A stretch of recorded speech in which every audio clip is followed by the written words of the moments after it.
a group that campaigns for equal access and stop labelling people. I have a good interest in good support and staff being treated fairly, so they want to do a good job.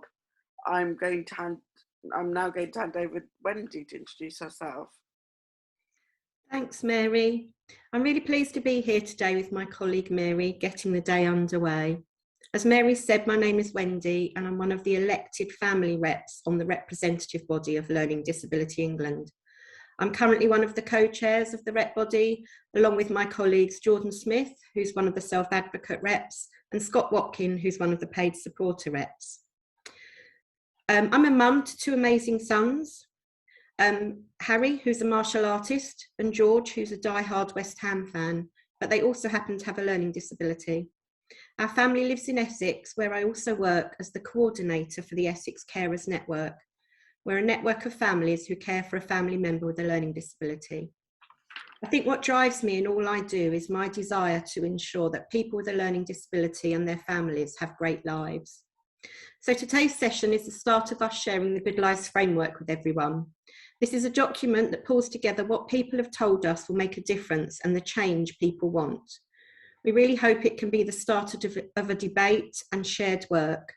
There are things that can change now, but there may also be policy or legal changes that we all want to campaign for together. You'll hear more about the work so far, but also the gaps, and we hope that we can all take the opportunity to work together for positive change. I'm just going to hand over to Sam now, who's going to talk about the ground rules, etc. Thank you, Wendy and Mary. I think after 2 years, lots of you know about this, don't you? But I'm just going to remind us all, can you stay on mute if you're not talking? So we don't hear your washing machine or your dog or the people in the office behind you. We will mute you if you're not able to do it yourself, like one of the team will. That's not because we don't care about what you have to say, it's just we don't want to mess it up for everybody else. But we hopefully have the setting in that means that if we need to unmute you, we can do that as well. So if somebody needs help with that, we can try and sort that. We are recording this, so if you don't want to be on the screen and you've already been recorded, you might make sure you tell one of us in the chat, one of the team in the chat, or separately. Or if you don't want to have your face on, you can always turn your camera off. If you want to be able to see the speakers best, you might want to turn it to speaker view. So the top right hand side of your screen, where those little dots are, that might be the best way of seeing who's speaking. But my colleague Rachel is trying to make sure we've all got the best view by spotlighting speakers, which I think they'll never forgive us for. But anyway, along the bottom of your screen, you should have seen that there is live subtitles, a transcript. If you don't want that, you can turn it off. If you click on it, it will go away. And we're going to use something called Menti later, which is a way of getting your ideas online straight away. But I'll explain that when we get to it. I think I've done everything on my list. Do use the chat. If you're struggling with anything, if you want to comment, if you want to ask a question, all of us are watching what's going on there as well. But I'll hand you back now to Mary, who's going to remind us about 2020, Mary. Is that right? Yeah. It was a long time ago. Wow. That was... I attended a Good Lives meeting with a lot of other self-advocates in February 2020 in Birmingham. We got together to talk about how we could be supported better, the things that we need to be addressed in health and social care, and important issues for people with learning disabilities and autism. We had a pen and paper and we had to write down what we thought were important issues. On the wall, we had posters with big topics and had to place our ideas on the wall under the relevant topic. We had lots of topics to choose from, but we also added new topics. I brought up we need more changing places and for people with found and multiple learning disabilities and places to be more accessible. So we added a new topic of accessibility to the wall. We all had 3 dot stickers, and we placed one sticker on the topics we wanted to campaign on the most. The most voted topic turned out to be self-advocacy and advocacy, followed by good health and the right support.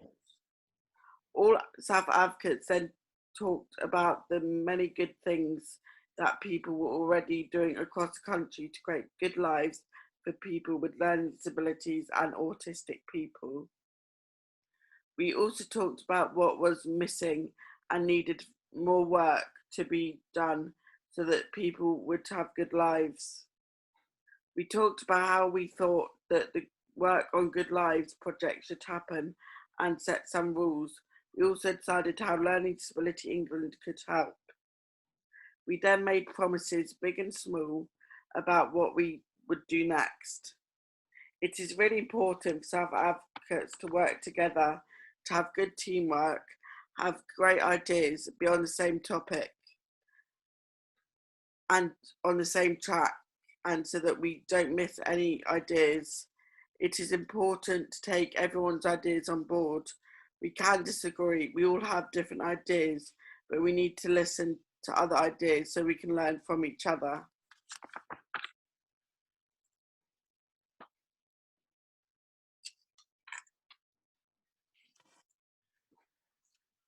And now Wendy, sorry. Sorry, thank you, Mary. I'm sorry, I was waiting for the lovely picture of you. Thank you, Mary, and I think it's really important that that you've shared that with us, and that this all started with self-advocates, which is really important. I'd now like to introduce you all to Jordan Smith. He is one of the members on the rep body, and he's going to tell us why he thinks this work on finding what we can all agree on and then taking action together is important. Welcome, Jordan. Thank you, Wendy. Thanks for the introduction. My name's Jordan Smith. As you know, I'm a self-advocate rep for Learning Disability England, and I'm also an advocacy lead for Dimensions. So as a self-advocate, this fits in nicely to what I do day to day and what I believe in. I think a lot of the suggestions that self-advocates came up with is no surprise to me, because everything should involve a self-advocate. We should be in every room at every table in our lives. And if you were to ask any self-advocate, they would have a good life for them is different to a good life for me and a good life for you. And what I wanted to touch on today was, how does that work? What does that mean? Because everyone at some point in our lives will need some kind of support, whether it's from family, whether it's from friends, whether it's people that are paid to be there. And a good life is so different for each and every one of us. And the ideas that we came up with 2 years ago in Birmingham, before the pandemic, I think still stand today. You know, the right to stay up late, which sounds really simple, doesn't it?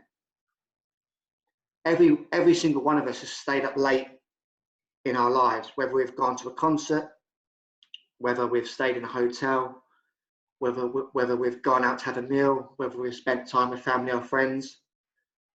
New Year's Eve, we all stay up late to see the new year. But I wonder what happens if you weren't allowed to stay up late. What happens if you have to ask for permission? There are lots of self-advocates and people that rely on care and support that unfortunately get put to bed at 8 o'clock because their support finishes at 9 o'clock, and so they don't have the option to stay up late, versus someone who doesn't have to ask permission. They can just stay up late and do what they want. And a good life for me, and I'm sure for you, is about having choice and control in what we do, where we do it, how we do it, and who we do it with.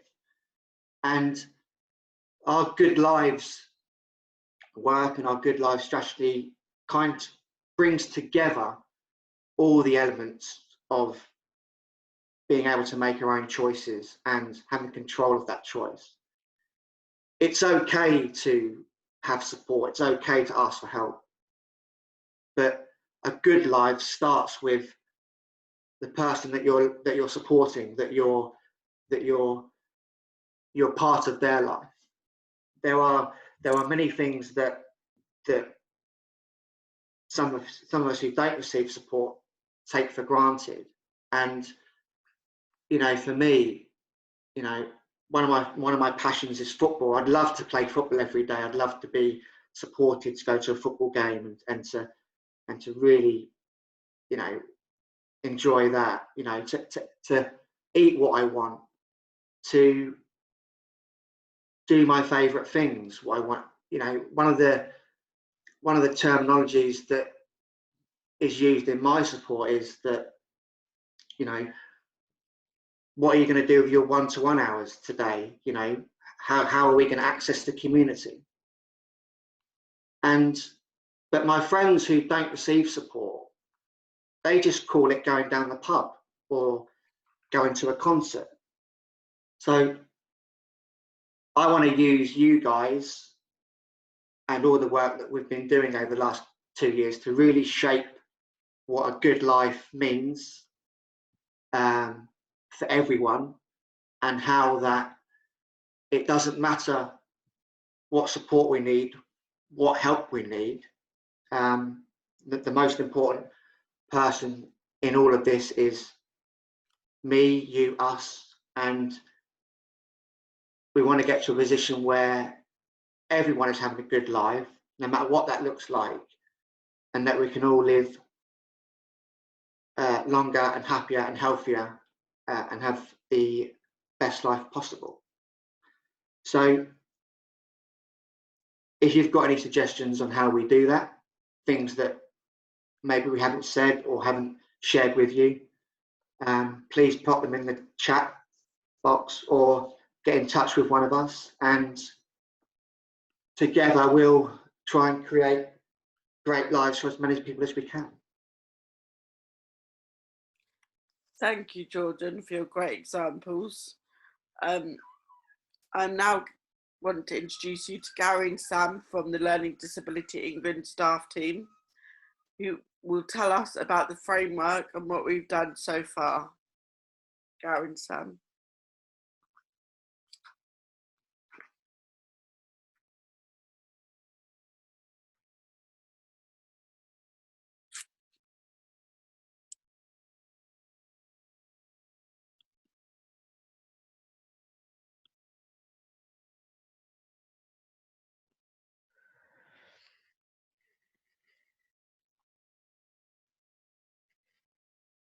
Rachel, are you having technical difficulties? Do you want me to do it? I'm a bit stuck. It's okay. I'll come in. Gary, do you want to remind us about where we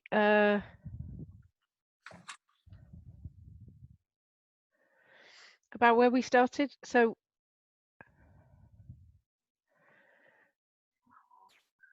Mary has reminded us about Birmingham, hasn't she? Yeah, this is Birmingham in 2020. It's quite a while ago, and this happened in February, and we would all get together, all before the pandemic we had of the coronavirus. So it just shows you how long ago it was.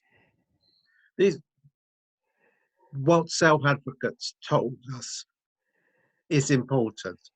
Self-advocates led on what is the most important things that came to them. We did have loads of flip charts and we had loads of post-it notes, and we wrote on those post-it notes, as I remember. I think we had about groups of 8 tables. On those tables, we had about 8 people. I think we had quite a bit, and we had all these flip charts across on the wall, and we had to make sure it was white tack and not blue tack, because we didn't want to leave too many marks on the building.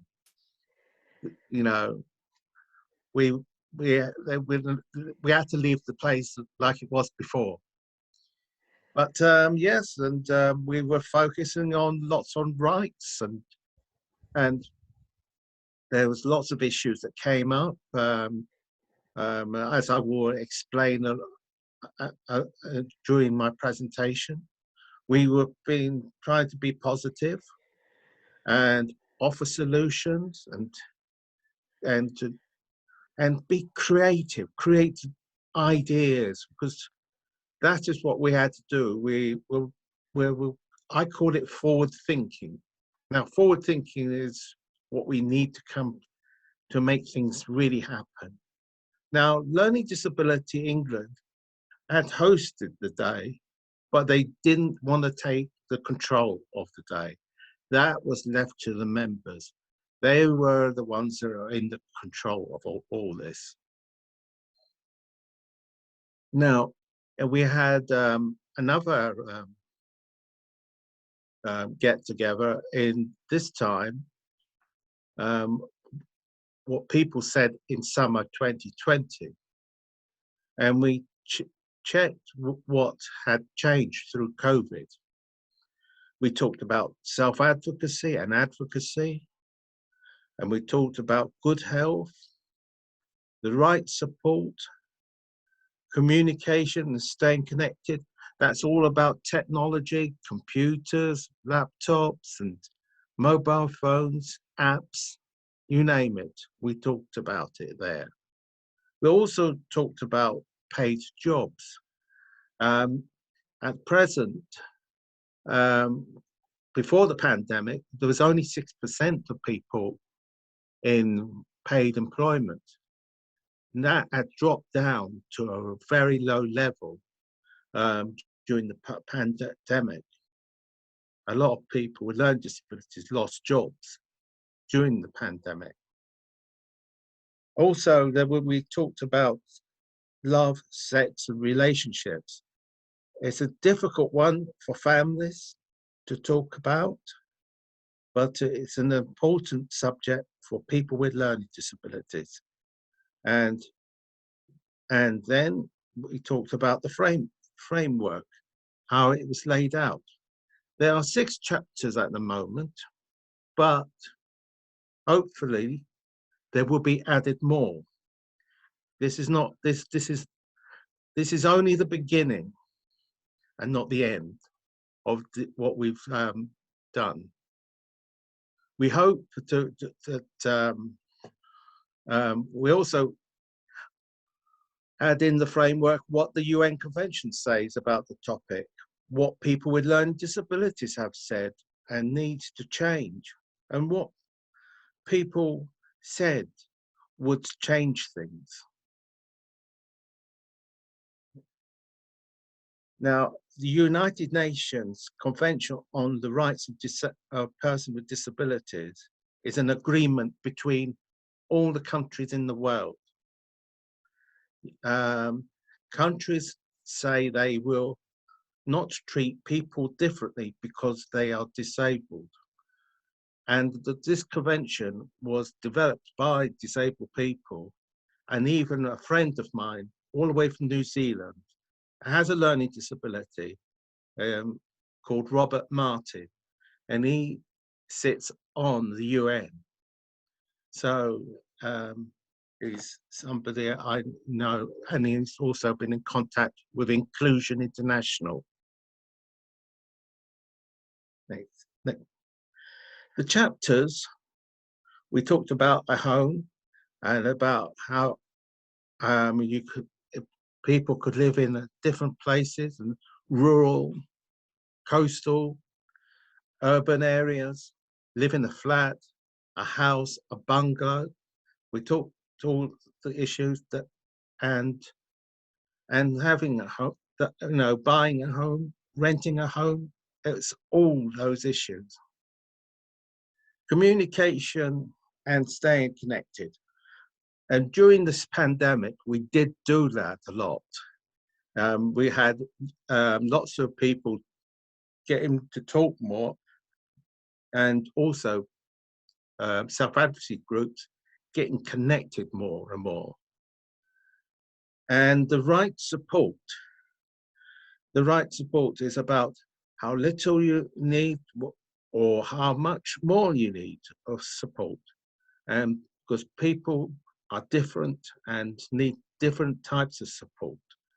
And it's about having the right support and able to do it, like being supported, like in gig buddies, going to a musical event and all sorts of things like that. And that's one of the areas. To be loved and be loved. And it's an important that we have that. And it could also says about ending loneliness, because loneliness is a killer for people. And it's important people have social lives and mixing together and getting out and about and having the relationships and friendships. So it's all those sorts of things. Advocacy and self-advocacy is a thing that's passionate to me. And I've been doing the self-advocacy movement for over 36 years. And I want to see self-advocacy and advocacy be even more success and more sustained, keeping going and getting people with more learning disabilities into paid employment in self-advocacy and advocacy. We are got to be showing that we are the head of everything in this country. And employment and contribution plays a huge part in what we do is in the self-advocacy movement, in paid employment, volunteering. We need more people to do all those things. And we want to create more job opportunities. So we need to say to our MPs to create more jobs and more contributions. So we want to contribute to the community. We want to be taxpayers to the community. We know there are things missing. This is, as I said, this is not a start. Not everything is on here. Important things like health and accessible travel are missing.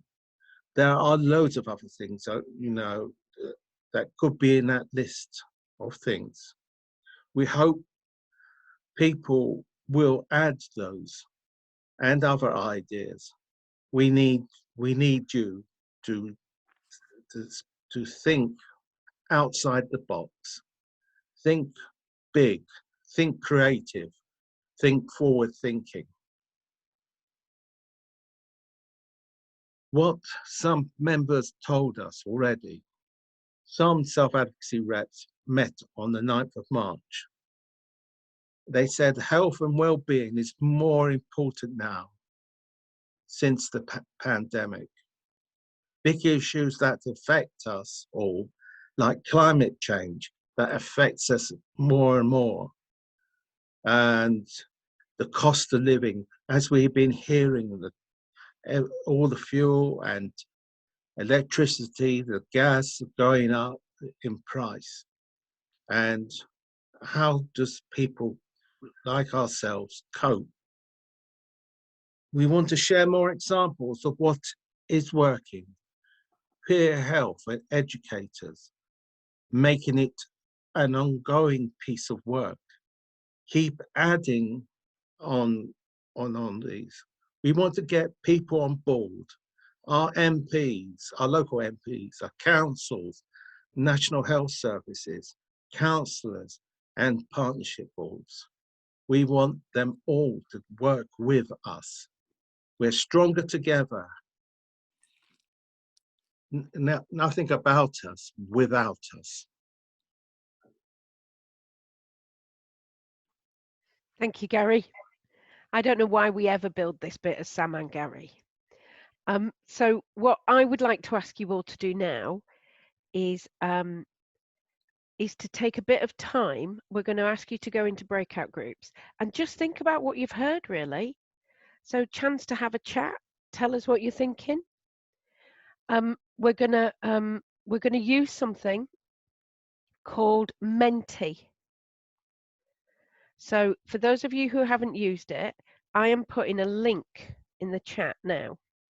And what that is it's a link to a page on a website that will allow you, as you talk, or as you finish talking, to put what you're thinking in like a word cloud. So we want to know what you're all thinking. Now, before you go into groups, we know that not everybody might be able to use Menti, but I'm hoping that at least 1 or 2 people in each group will be able to do it for others in their group. So I guess we're asking you to be kind and help each other out if you can. If you're really struggling, there are Learn Disability England rep body members, trustees or staff in groups, hopefully as well. But have a good chat. We've got about a quarter of an hour to just start to think about what you've heard from Jordan and Mary and Wendy and Gary. What was this making you think about? What are we going to do with this? So I'm going to open up the rooms now and hope that it works for you all. And we'll see you soon.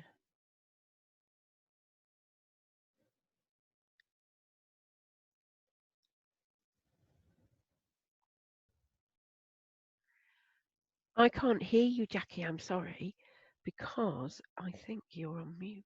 Yeah, Anna was there with her baby as well, so that was very entertaining. Brilliant. Lovely.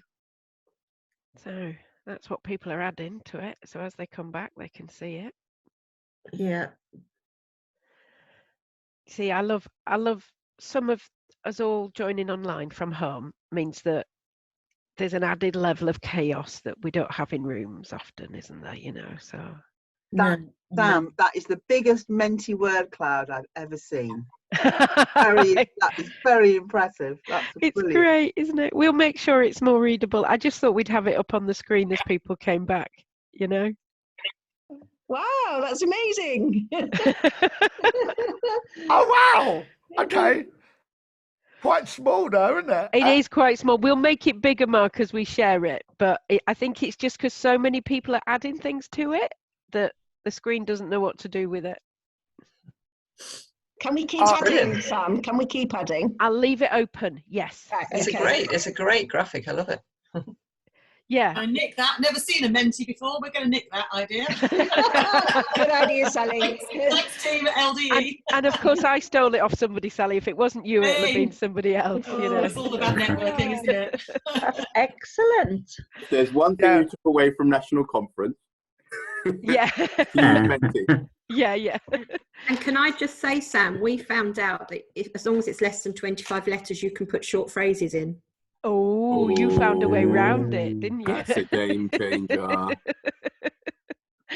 Thank you all so much for what you've done. I'll leave it open and for now, and you can, but we'll also download all the words and we'll share it after today. But thank you all. So I think we're not going to do feedback now because that was kind of, I'll put it up on the screen for when everybody's having a break, I think. But I finish now and hand back to Mary. Is that right, Mary? Yeah, there it is. Thank you, Sam and Gary. A lot to think about there. Let's take a short break for 10 minutes and come back at 11:05. You can just turn your camera off. Sorry, you can just turn your camera mic off if you want to. See you soon. Thank you. Cool. Thank you. So I'll share the Menti again so people can have a look if they want.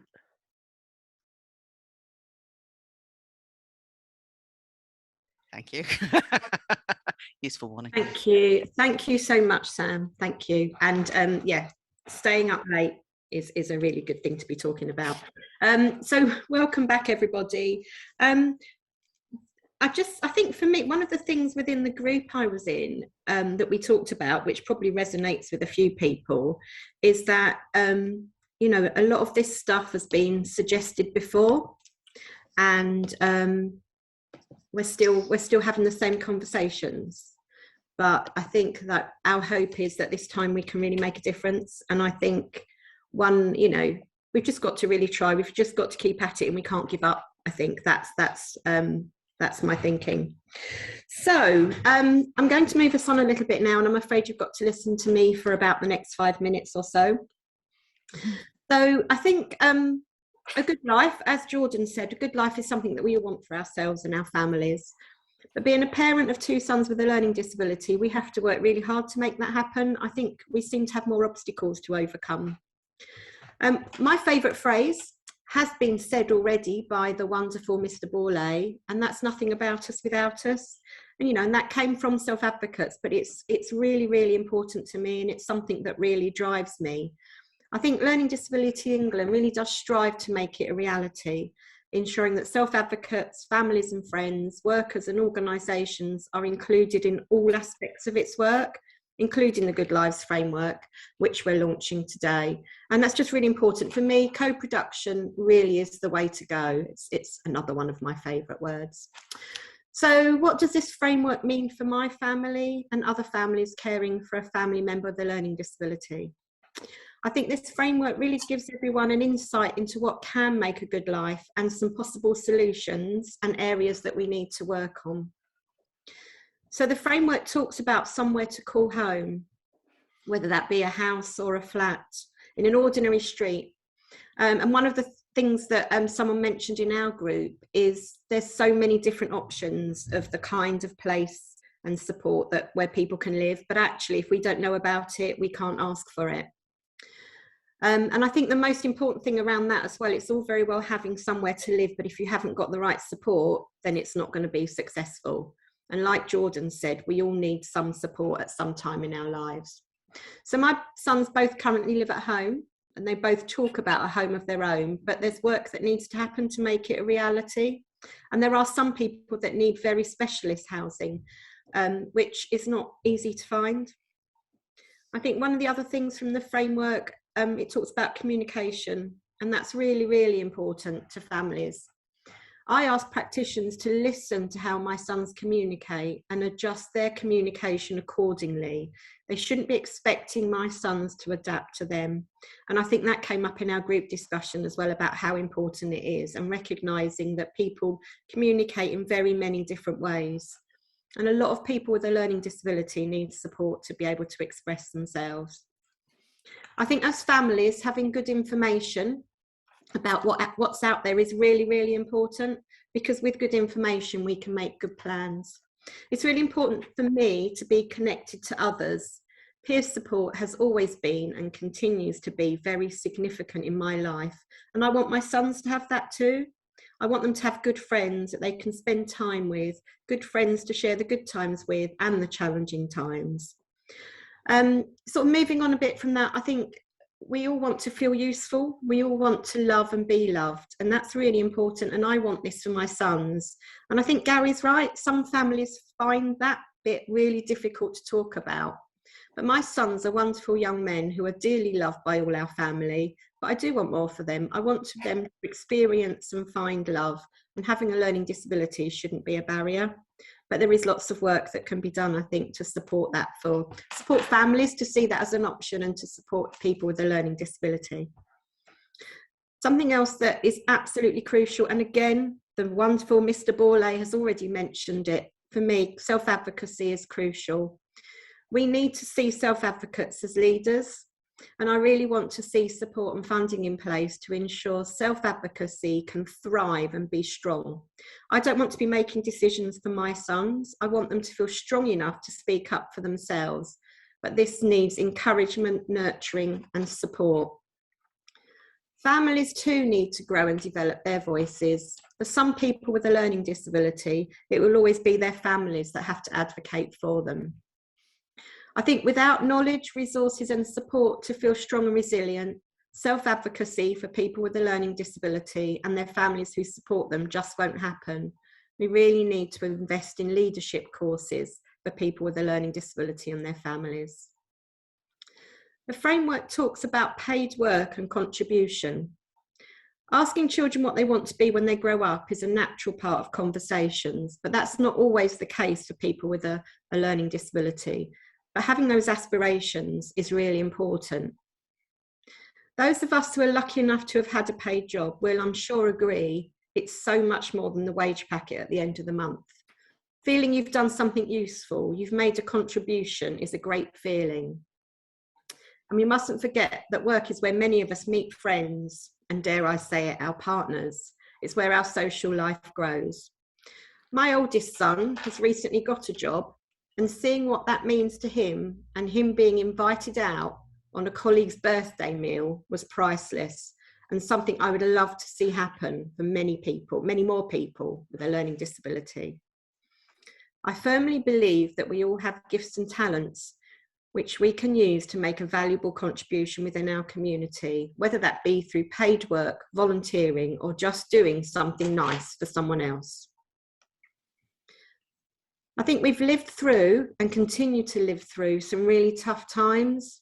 And we often hear people saying, oh yeah, we're all in the same boat. Life is tough for everyone.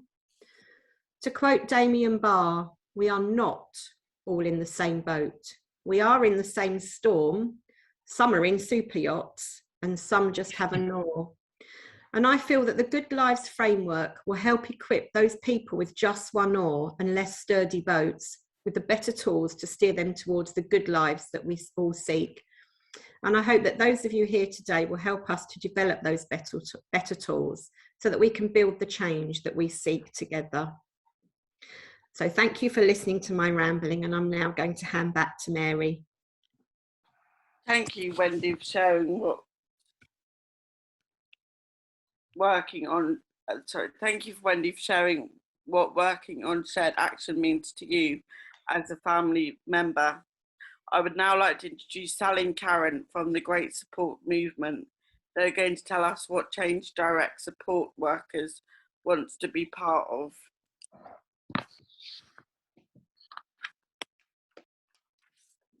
Hello everyone, Karen, are you there? I am. Good morning. Good morning, good morning. So I am Sally from Paradigm, and Karen, do you want to introduce yourself? Yeah, my name's Karen and I work for the Aldingbourne Trust down in West Sussex, and I'm a support worker. Fantastic. So we are really excited to be here because people with learning disabilities are overlooked or have been overlooked for decades and not involved. And so often families are overlooked, and we tend to go to the professionals, the big bosses, the chief execs, the commissioners. And then there's another group of people that we sometimes forget, and that's support workers. Support workers, there Karen's waving, support workers who love what they do, want to be their best. So we've been asked today just to have a chat with you, have a chat about what could help support workers to really help bring the Good Life framework to life, to make sure that everything they do is ensuring people they work for get good lives, okay? So I'm just going to chat with Karen. So I'm not going to talk much, which is unusual for those of you that know me. So I am going to go on to Karen. So Karen, just tell us a bit about how the Good Lives framework could harness the energy and creativity of support workers across the country. Well, I read the document and I thought it was absolutely marvellous. My first feeling was we've got to get it out there, and we've got to get it out there to everybody, from support staff to the people we support, to families, to commissioners, to the government, everybody, because it feels to me like the document gives everybody a really clear direction, and it's a good place to kind of work out from. And you said it's sort of that sense of direction you were saying is really important, isn't it? It's not about the minimum, it's about really good lives. And I remember when we spoke yesterday, Karen, you were really excited about the human rights push there, weren't you? Well, I was excited and I was kind of a little bit cross as well. because I read the document, and I read, you know, the parts about the United Nations, and how, you know, what should be out there, and how it's people with a disability should have the same rights as you and I have. And I just feel so strongly that that is just still not the case. Absolutely. I kind of really want to pick up the banner and run with it. And just imagine, you were saying as well, if all support workers really had a good understanding of this human rights stuff and saying this isn't optional. So if they work for a provider that doesn't tell them this, or they meet a social worker that doesn't know, just imagine how we could better support people we support if we were alongside them, not powering over them, but alongside them. And as you said, really just bringing that to life, isn't it? Absolutely. I mean, you know, we need to make the people that we support aware of this document, so that they can, you know, fight for their rights, and we can support them to fight for their rights. And it is a right, and that, I know, Sally, is what we discussed yesterday about, you know, changing the wording that I think I'd said to you, because I really, really strongly believe it is their. It's people's rights, and why is it not happening? And it's threaded throughout the Good Life framework, so it's getting that known to make sure people, families, support workers all know about this in a real way. And we talked a bit about how it needs to be made available, didn't we, Karen? So what would help make it available to everybody so they can actually grab hold of it and work with it?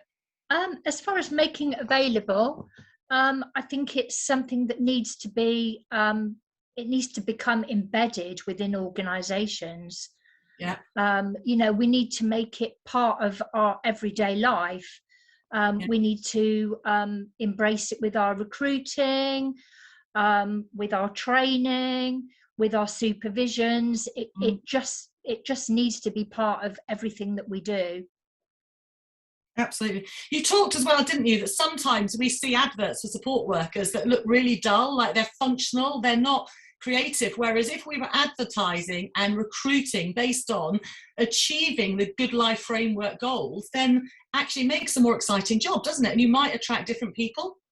Yeah, absolutely. I mean, I think it's not really a secret, is it, that you know, trying to recruit at the moment is a national crisis.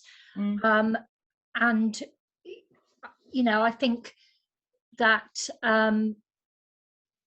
we need to recognise support staff as not just being people that, you know, cook people's dinners and give them their medication. You know, there's so much more that we have to offer, and, you know, helping people and spreading the word, absolutely, you know, is a big part of what we do, and helping motivate people, promoting their independence, helping them to get out there into the community. Yeah. And I think what Jordan and Gary were saying as well about no bedtimes and stay up late, we just need support workers to know it's okay to say to their managers, why are we doing that? I don't think we should be doing that. I don't want to do that. Because actually it's that movement of great support workers, isn't it, that can be alongside people we're supporting and their families to say, do you know what? You can question, and it's support workers like you, Karen, isn't it, that are constantly slightly, I'm going to use the word, not irritating, I don't mean irritating, questioning your managers about why you're doing things the way you are, and you've made things change as a result of that, haven't you?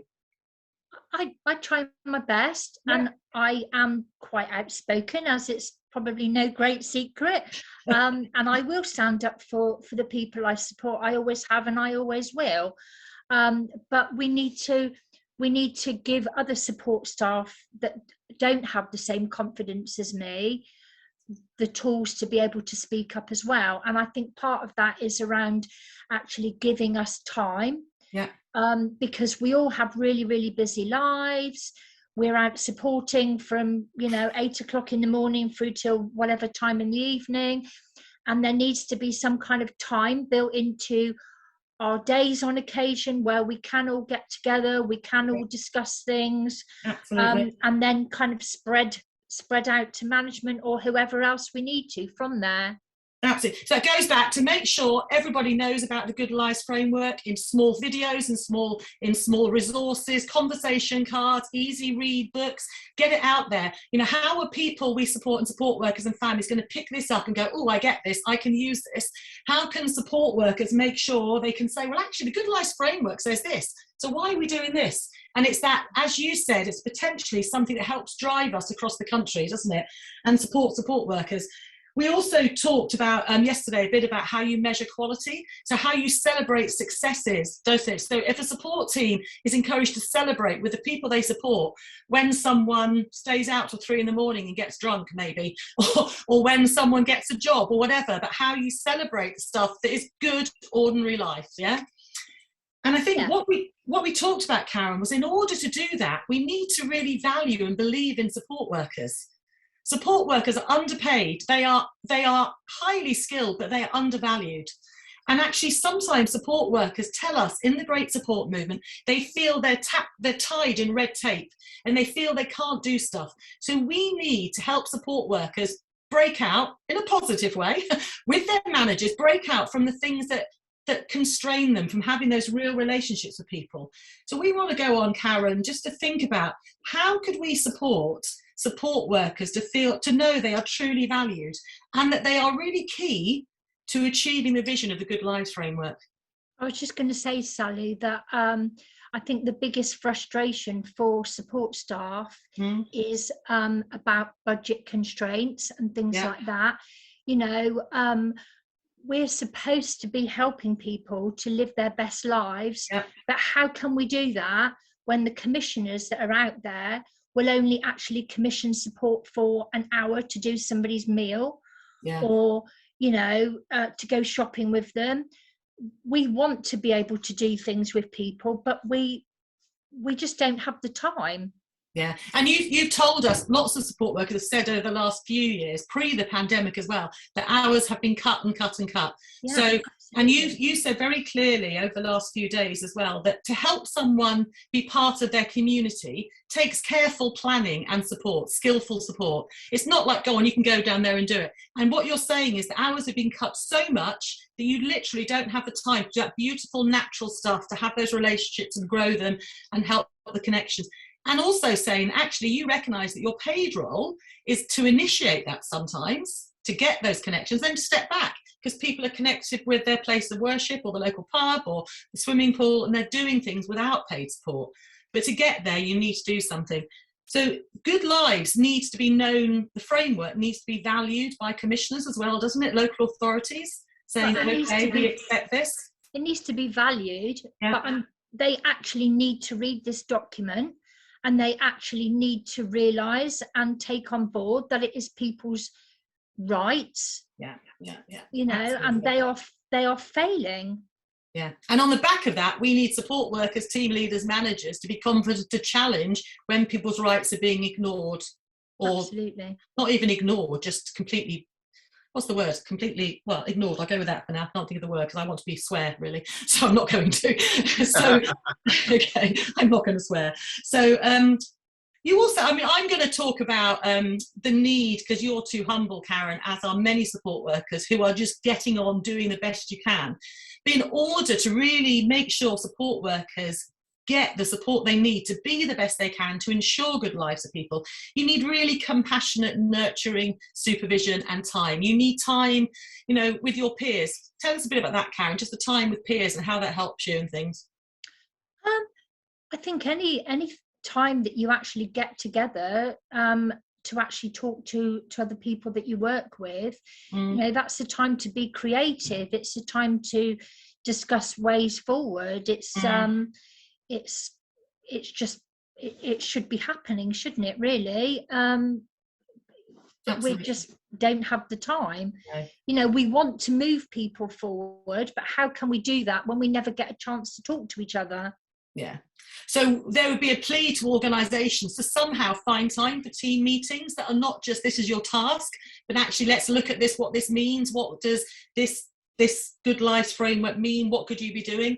But we know there are pressures, don't we? But there needs to be that time. Otherwise, the risk is support workers who might just become, I'm going to use the word, just become exhausted and actually put a mask over their emotions and not really be themselves at work. And that's dangerous, isn't it, for people we work for and support workers? I think over the last 2 years as well with the pandemic, you know, it's been a really, really difficult year, a couple of years for support staff. And I think a lot of us do feel very kind of worn out. We feel just very frustrated with everything. So yes, time where we can actually now start to, as we're starting to come hopefully towards the end of the pandemic, time where we can start to look at a new direction again. Absolutely. So the framework being broken down in different ways so people can explore it alongside the people we support, obviously, and their families, to really, what does that mean locally? What does it mean in your life? What does it mean for the support you receive? Could be a really powerful thing in terms of driving positive change moving forward. Yeah, and you talked about as well connecting with support workers across the country, didn't it? It's about valuing the workforce and support workers. Yeah, absolutely. I think I've probably been part of the Great Support Movement for a good couple of years now. And I personally have found that really, really helpful.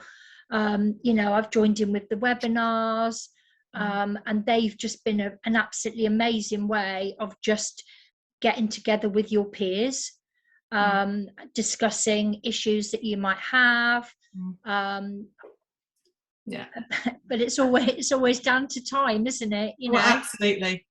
Yeah, yeah. And we have mentioned pay once, but obviously we know we've got to persuade the government to really value social care and the skill of support workers and actually pay a decent wage, please. But it's not the first thing support workers talk to us about, but it's absolutely there and it impacts on life, doesn't it, for people? So we're going to finish, Karen, with this slide, aren't we? That I said I'd talk to a bit because it was a bit confusing, but what we're saying here is that self-advocates and families, they told us that these characteristics are essential in great support. They want staff who are adventurous, friendly, encouraging, supportive, and loving, connecting, advocating, respectful and resourceful. If we can work together, you know, using the Good Lives framework to really drive the vision and the action, these are the skills that are absolutely needed to make everything else happen. The right support is one chapter in the framework, but actually the skills of support worker contribute to all of them. So alongside people with learning disabilities, alongside families and organisations and community, how can we keep valuing these skills? And, you know, someone both once said to me, how can we create this sense of wild freedom? Freedom to explore who somebody is, who's important to them, who their circle around them are, and what a good life looks like for them. As Gary or Jordan said earlier, no one's life is the same as anybody else's. No, absolutely. How can we create that wild freedom so people like Karen can go, right, I've got enough time and I've got a vision and I've got the freedom and I know what my role is to go and do that. And the role of a support worker is to support people to live natural lives, to have valued relationships. And we really believe that the Good Lives framework can be the driving force to helping all of us make this happen. Absolutely. So we're excited, aren't we, Karen? Yeah. You read it? Definitely. Yeah. Great. So thank you. That's it from us. Thank you. Thank you so much, Sally and Karen. There's some really valuable insight there, which just reminds us all that this is everybody's business. It's not anyone's, it's everyone's. And it is really great to hear from direct supporters. Thank you so much to both of you. Now I'm very pleased to introduce Rob Gregg, a fellow member of the Rep Body. Rob was the national lead for the Valuing People team, working to introduce that cross-government strategy, dare I say it, over 20 years ago when Rob was a mere lad. Without further ado, I would just like to introduce you to Rob now, who wants to talk to us about what difference a coherent plan can make. Over to you, Rob. Thanks a lot, Wendy. I'm just trying to remember what it was like when I was but a mere lad. It feels a while ago. So interestingly, quite a few of the things I was going to talk about have just been talked about by Karen and Sally, and indeed Wendy by you beforehand. So I'm going to freewheel a bit and do a couple of things differently to what I had thought about. My brief is to talk about why we need a cross-government strategy and what having a sensible plan can do in terms of helping us make progress. And maybe what I might do is take a few months back, couple of years back, in fact, and look at why Learning Disability England decided to support doing this Good Lives programme, as was said right at the outset by Gary and by Sam. It was significant because of what self-advocates are saying, but it was also because we were really concerned that there was a lack of any national policy or national strategy that people were working to. What we found ourselves doing, and I'm just going to change the view on my screen because I'm looking at myself, which is very off-putting.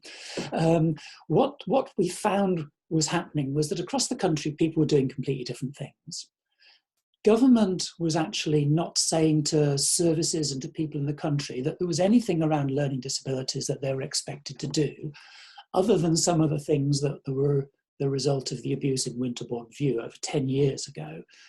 And as a result, many local services, and I'm thinking of local authorities in the NHS here, were largely ignoring people with learning disabilities. And there was a need to give new life, new focus to what was happening, to give people a chance to get a good life, and hence the title of what we're talking about. So the idea was kind of a two-stage thing. And I ask you here to put to one side whatever you may or may not think about this particular government, and I will try to do the same. Two stages. The first stage is that we're trying with the Good Lives project to create a set of ideas and a framework that everyone across the country, in the way that we particularly just heard Karen saying, and Wendy before her, a way that workers, that organisations, that families and people can hang on to and look at and say, that's what we want to happen in our lives. That's what we want to change. And so people can work on that, irrespective of what government policy might or might not say. But at the same time, we recognise the importance that there has to be a government lead. There has to be a statement from our national policymakers that this is what lives of people with learning disabilities and their families are supposed to look like. And for that, we need a national policy and a national strategy. So our hope is that this Good Lives project, because we're developing it in consultation with everybody, will be something that when a government of whatever political colour comes forward in 1, 2, 3, 4 years' time and says it's time for a new vision for learning disabilities, we can turn to them and say, here's one we prepared earlier. You don't need to start from scratch. Here's lots of good ideas, lots of things that are happening, lots of things that people and families have said they want. So work from this. And in doing that, it's really important that it's all of government that gets behind the lives of people with learning disabilities, not just the Department of Health and Social Care as it has traditionally been. Because a good life is about having a job. So that means the Department for Work and Pensions have got to be involved in it. It means having a good place to live, which means, and I get confused by government departments nowadays, is it called something like the Government for Housing and Levelling Up or something silly? But it means they're behind it.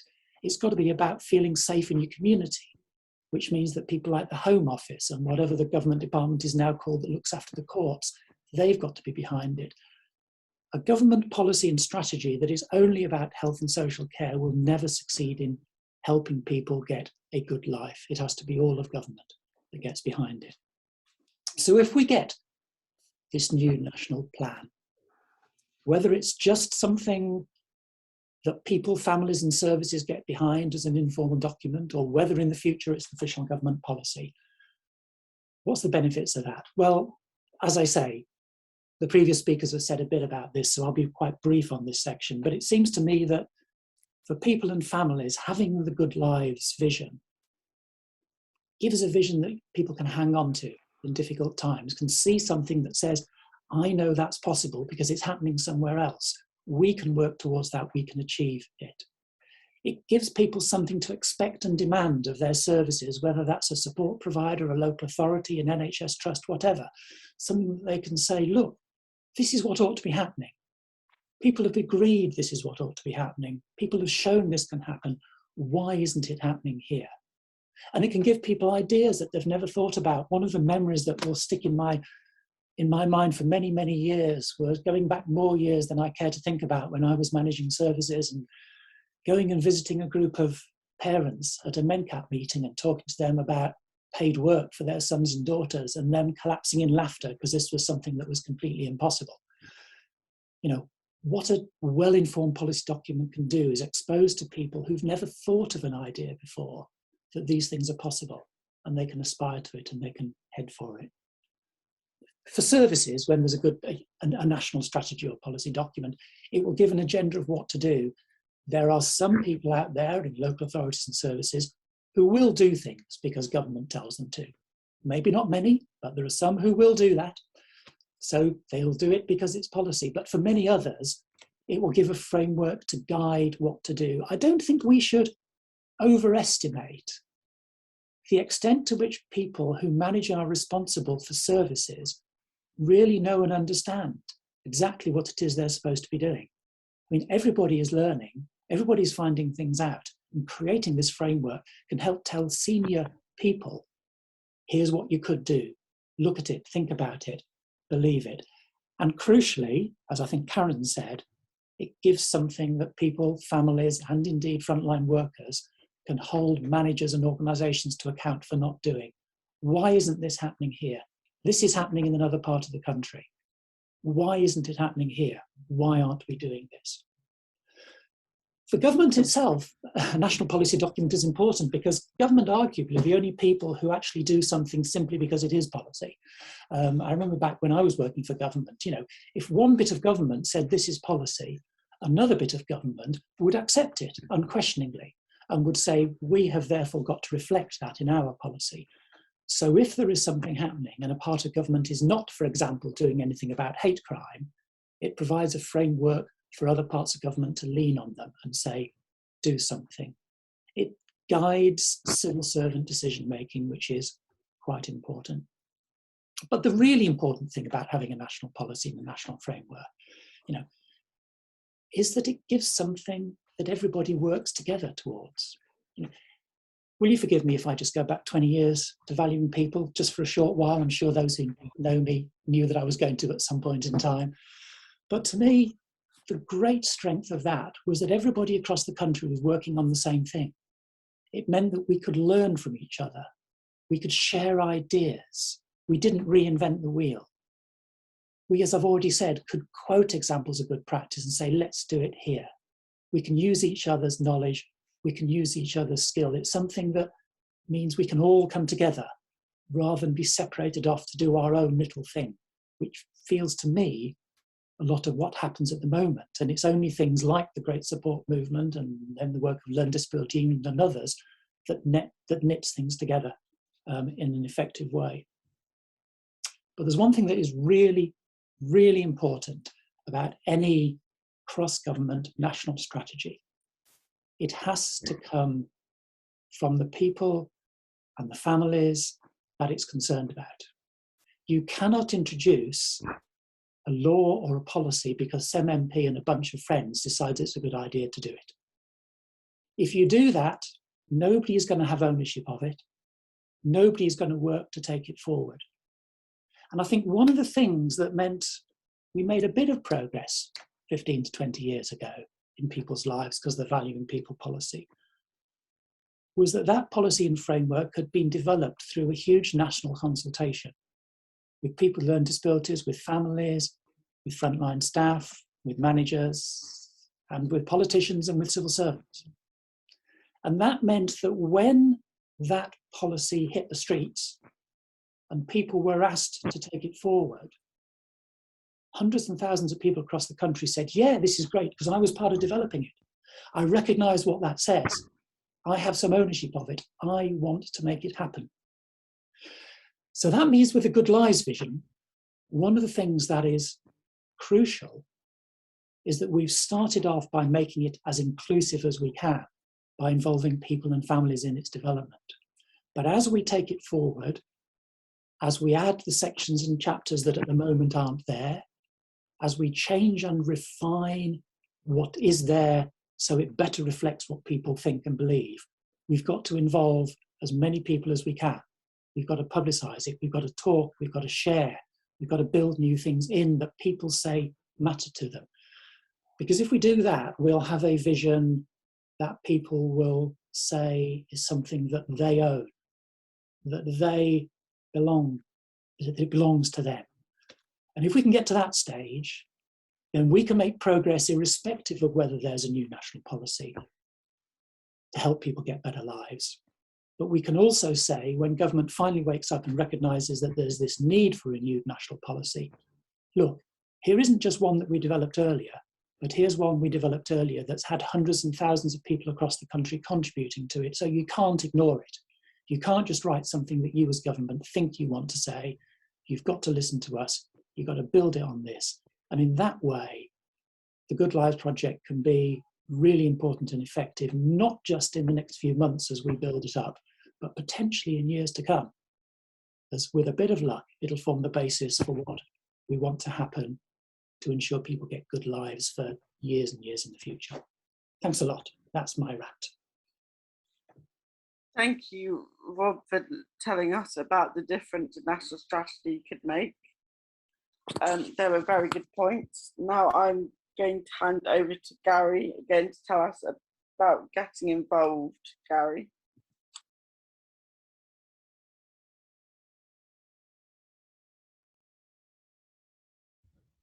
Right. Can't see most of my screen actually. And you're not? Do you want me to help? This is just the bit where we kind of say to people, we move to action, don't we? Oh, a minute. I'm right. Sorry about this. It's all right. If your laptop's having a funny moment, do you want me to tell people? Yeah, I'm trying to get. It was covering. The picture was covering half the photo. You know, everyone's picture was covering the presentation. Taking the spotlight off. So if you put it back on, Sam, it might be how it should be. Or if you go to view, Gary, and change it. I've got it on. I've got it in gallery. Excuse me, Gary. I'm sorry for interrupting. Sean tried to put his hand up earlier. I don't know if he still wants to say his point. Now I've sorted. Thank you, Jodie. Sean, did you need to say something? Yeah. I'm great. Well, great. The station was real, but in that Greg's work is we need a voice being heard, and in that across our local government is doing how we can work together on how we going to use. We need the voice, but everyone has a chance to speak up. And speak up is about I did some work around what we people now. Anyway, in our work in the pathways associates, and with Charlie Baker, and he's supporting people in the families. How the families are important to everyone, and everyone is about getting the right person in a professional way. Needs to look what things are doing in the country work or the sector or first sector. You need to put that in the GM board. What things are really important to us and important for everyone else and well-being. Yeah, absolutely, Sean, and that's what really, I guess, you lead beautifully onto what Gary was going to say, I think, which was about getting us all to think about how we're going to use this. Yeah. You know, and that actually what you're doing in GM is really important, and we want to link in. Oh, you're frozen, Sam. Oh, you've just frozen. That's okay. You can carry on without me. All right. Where was the first presentation? I didn't see the first one. Doesn't matter. Sean kind of did it for us. All right. Learning Disability England can help and host, but not control this. As members and partners and friends, what action can you take to make this happen? And that's the question we want to ask you all now, isn't it? And we want you to go away and think about that for the whole of the rest of this week. That's what the rest of the conference is about. But also, we have another mentee for you because we're really pleased you liked it so much the first time. So there's a new link in the chat. And if you all want to take a couple of minutes, for those of you who can use it, and for those of you who don't, the link doesn't work for, or it doesn't work for you that way, you can always unmute or put it in the chat.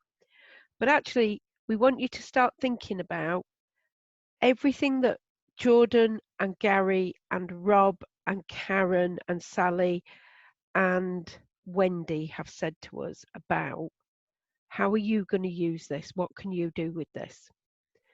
So there is a new thing if you click on that link, and it can just take you to it, and we're going to give you a couple of minutes, and it actually lets you use phrases this time.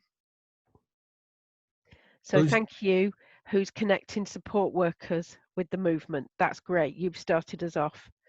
So just take a couple of minutes, and what can you do to help? Like Rob said, you know, and Karen, I think, said beautifully, more people need to know about this. They need to know about their rights. They need to know. What are the kind of things that you might be able to do? Gary, you've got your hand up. Me? No, sorry, the other Gary. This is Gary Stark, sorry. What I want in there is expert by and job in port finders. So experts by experience in support providers. That's what you want to see. Is that right? Yeah, Jobs. doing all that lot. Brilliant. So support providers should have experts by experience deciding on the quality. Is that it? Yeah, okay. And influencing. Brilliant. Brilliant. I'm wondering if Rachel in our team might help with that by putting that in for us. Is that right? I saw her starting to type. Lovely to see you, Gary, by the way. Yeah. See you. Anybody else want to get somebody else, tell us what you're going to want to see put in there? Sean. I agree with Rob's presentation. Sorry, Sam. Is around hate crime. I mean, a passion on hate crime anyway. Hate crime is about getting people to be safe. Yeah. And you need to be safe, and you need to support people with learning disabilities. I'm the ambassador about learning disability hate crime, and people need to work on need to be safe in our streets, and in the streets is about helping people in our communities to support people with disabilities how we can to stop the bullies treated like disabilities. You need to respect. Brilliant. Thank you, Sean. So we need to think about it, and it's got to be in the framework what great work people are doing to stop hate crime, make sure people feel safe, and make sure people get treated with respect. Is that right? Yes. Yeah, perfect. We'll get that added in. Our community, so. Yeah, great. Anybody else wanna? Are you all sharing it on the Menti? I can right. I will share this so that everybody can see it.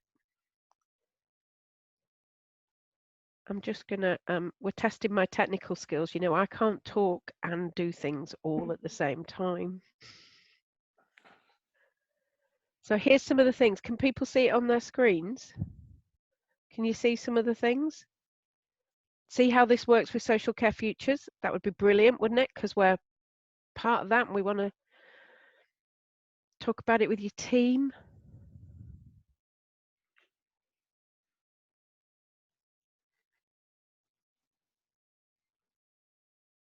Look at Reach Support for Living. Tell people about it.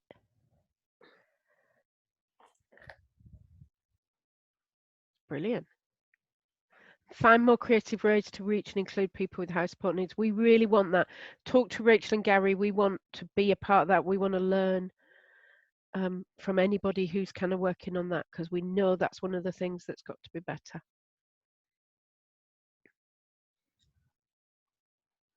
Okay, I'm going to leave that open so you can add to it. Mary, you have your hand up. I think I'm supposed to hand back to you anyway in a moment, aren't I? No, you're meant to hand back to Wendy. Am I? Yeah, sorry. I'm just going to say that I think the Stay Up Late it is very good because it gets people like more out in the community, and but then again in the residents they need to make in the home, sorry, they need to make sure they've got like enough staff so that they're not short staffed, so they can support people in the community. Yeah. Great. Yeah, and Karen talked about that, didn't she? She said there's lots she wants to do, but sometimes she can't. Okay, thank you all of you. You can carry on adding to that, and I'll leave it open for at least half an hour, but we'll also make sure you all get a copy of that, but we'll look for that and we'll share it back with you. Gary, was there anything else we wanted to add before we finished our bit? I only put something in chat.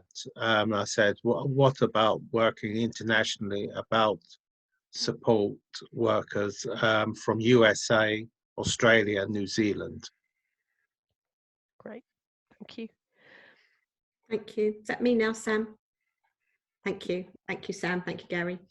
I think we've had a really great introduction to the framework this morning, and just seeing how much has already been written in that Menti box about what people are going to do is amazing. And I think this call to action is starting already. So thank you so much for being part of it, and you know, starting to put your thoughts down. And as Sam said, please continue to do so.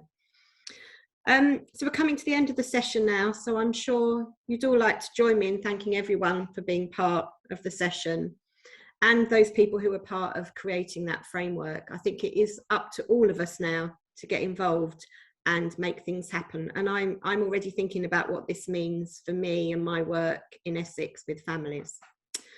So I suppose it just leaves me now to say a very big thank you to my wonderful colleague, Mary.